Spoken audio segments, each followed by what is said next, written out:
We have with us in the studio this morning Dr. Ben Nwoye, who is the APC chairman for Enugu State and also the Secretary Forum of APC State Chairman. You're welcome to Sunrise Daily. Thank you very much. And we also have with us Honorable Terab Abdulrahman, who is vying for the position of National Secretary of the All Progressives Congress this coming Saturday. You're also welcome to Sunrise Daily. Thank you very much.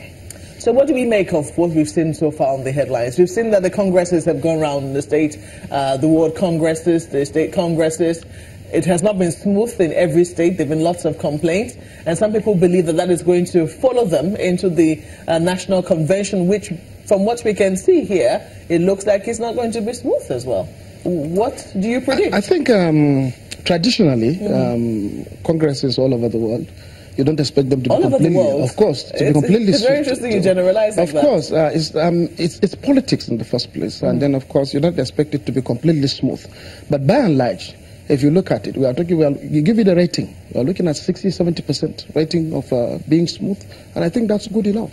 And you can see that the preparation into the National Convention is coming with a sense of leaving everything that has happened in the congresses behind. So which means a lot has been taken care of, running, or rather going into the National Convention. Is that how you're rating the ward congresses? Would you give them ward and state congresses 70% pass mark as well? Yeah, because most of the places, now take a look at it, where are those places that you feel there are a lot of rancors? Sincerely speaking, are less, even though they are the loudest. Because we are looking at 36 states of the Federation, an FCT. Then now I want you to pinpoint the individual states that you feel that still have problems behind, or rather, that are still carrying problems into the National Convention. If you look at it, they are not much.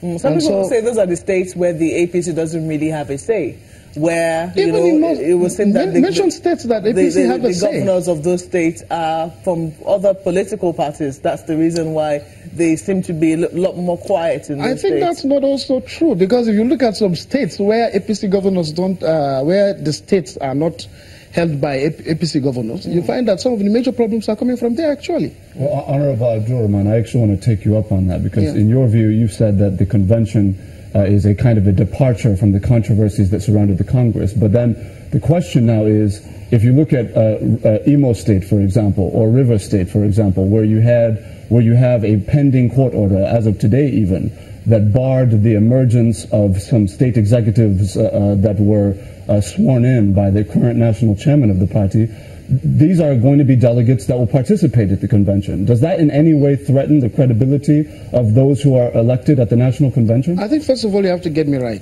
I didn't say it's a complete departure. But what I'm saying is that we're getting into it with far less troubles than expected, sincerely speaking. And then, of course, issues where court orders are, these are issues that are left to the court to decide. But I believe that if the National Secretariat of the party went ahead and then, swore them in, they have their reasons to do that. But can those reasons outweigh the rule of law here? That's what I'm saying. I believe that they have a legal advice to go ahead to do that. And I think that is very, very important. But what is important is the credibility of the National Convention, I think, by and large, looking at how national conventions have been in the past, and even looking at how other parties have held theirs in the recent past. This looks more credible enough coming from the various congresses that have been held. And of course, look at the transparency of most of the congresses that have been held. I'm not, like I said, I don't want to hold brief for the whole of the states, but look at most of the states. I mean, they are rancor-free. Because, of course, you have problems at the world congresses. Some of the problems got resolved towards as we got into the local government congresses, and then most of the problems got resolved as we got into the state congresses. And I think that's Let's take Mr. Nwoye's prediction or assessment of what is to come during the APC National Convention. How do you think it's going to go? I think this will be the most transparent, most peaceful, most credible national convention ever recorded in our recent political democratic history. You know, my colleague always says something. He says politicians are eternal optimists. Even when they see the odds stacked against them, they always hope for the best. I'm looking at all the headlines. I mean, yesterday we saw, I think some of the papers saying the president refuses to meet with the NPDP, which is one faction of the APC that has been threatening, that they might pull out if their demands are not looked into. And now we see this morning, APC governors, NWC on collision course over convention unity list. These are the stories that have been making the rounds ahead of the convention, and yet you say it's going to be the most peaceful, serene, and what have you convention you've ever seen. Why do you say that? I'll tell you why. What you see is what the media put up to sell their papers. It's not the reality on the ground. Before now, they said we would be unable to conduct congresses. You recall I was here when we had the extension of tenure, and they call it tenure elongation, and they said that if a congress ever goes on, that APC was going to self-destruct. Nonsense. That will never happen. We came out far stronger, and they see the democratic process from all the wards. In my state, for example, 260 wards, by the way, a PDP-controlled state, and you have thousands of people came out in mass and voted. The same occurred in states where you have PDP governors and APC governors. We went ahead on the local government congresses. They came in. Very few places, Honorable Terab rightfully pointed out, very, very few places have skirmishes. Even the most advanced and most developed democracy, there are rancors. People who disagree, they have their own freedom of expression. They state their expression. They have their say. But then it's very interesting you blame this on the papers. The papers don't conjure stories from space. They make up their headlines based on what they have seen. Fake news, and what they have heard.